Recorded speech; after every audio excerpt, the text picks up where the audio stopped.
ce dimanche un beau texte qui nous vient de l'apôtre Luc, chapitre 14, versets 25 à 33. Je vous le lis, pas trop long.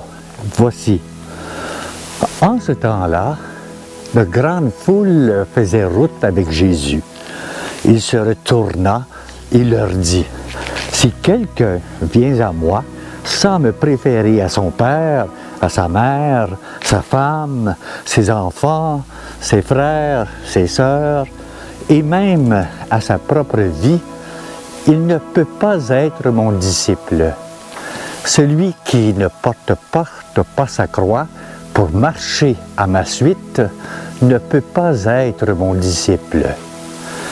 Quel est celui d'entre vous qui, voulant bâtir une tour, ne commence pas par s'asseoir pour calculer les dépenses et de voir s'il y a de quoi pour se rendre jusqu'au bout? Car si jamais il ne pose les fondations, n'est pas capable d'achever, tous ceux qui le verront vont se moquer de lui. Voilà un homme qui a commencé à bâtir et n'a pas été capable d'achever. Et quel est le roi qui, partant en guerre contre un autre roi, ne commence par s'asseoir, s'il peut, avec 10 000 hommes, affronter l'autre qui marche contre lui, avec 20 000. S'il ne le peut pas, il envoie, pendant que l'autre est encore loin, une délégation pour demander des conditions de paix. Ainsi donc, celui d'entre vous qui ne renonce pas à tout ce qui lui appartient ne peut pas être mon disciple. Voilà.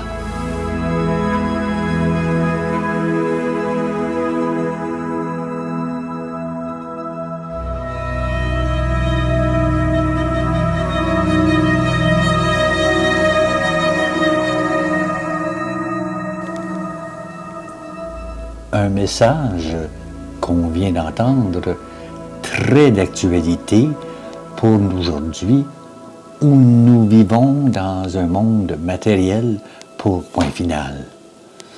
Quel homme peut découvrir les intentions de Dieu?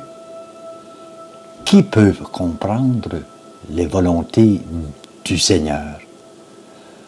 Nous avons à peine à nous représenter ce qui est sur terre, et nous trouvons, avec effort, ce qui est à notre portée, ce qui est dans les cieux, qui donc l'a découvert. Que veut dire être disciple du Christ? D'abord, c'est le Christ qui devient ce chemin de vérité et de vie, qui nous guide et nous conduit à travers la vie. Suivre le Christ, Saint Paul dit à Philémon, passer par la croix et la mort à soi-même. Wow! Ce qui est bien clair dans la Bible, le Christ doit être la pierre angulaire de toute notre vie, avant même nos liens familiaux et même notre propre vie.